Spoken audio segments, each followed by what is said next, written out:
ये कहानी है आज से 10 साल पहले, जब करण बोर्डिंग स्कूल में पढ़ा करता था। वो करीब 12 साल का था जब उसके साथ ये घटना घटी।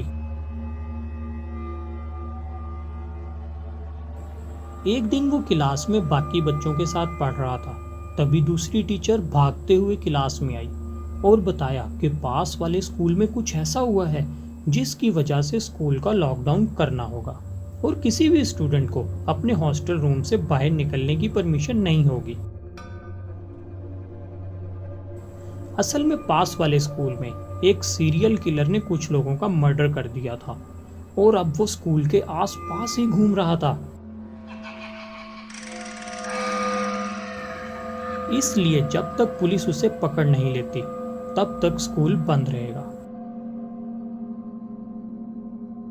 इस पागल किलर ने जिन लोगों को मारा था उनकी एक एक आंख उसने बाहर निकाल दी थी।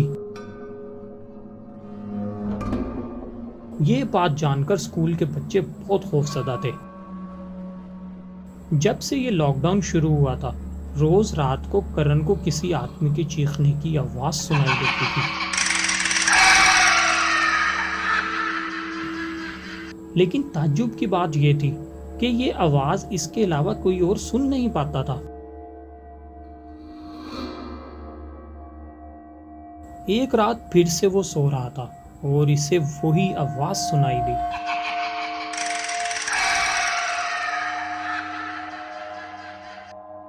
लेकिन इस बार वो हिम्मत करके रूम से बाहर निकला।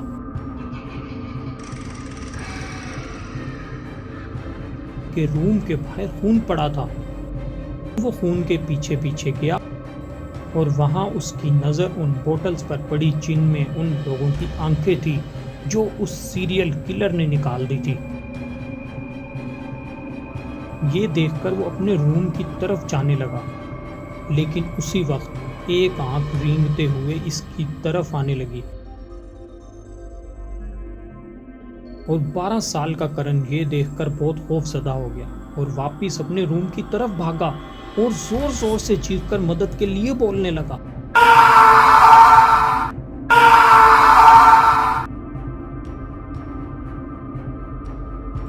ये सुनकर वार्डन ने पुलिस को फोन किया और वहां बुला लिया। करण अब भी जोर जोर से रो रहा था। कुछ ही देर में पुलिस वहां पहुंच गई और उस सीरियल किलर को पकड़ लिया जो वहां स्कूल में ही छुपा हुआ था।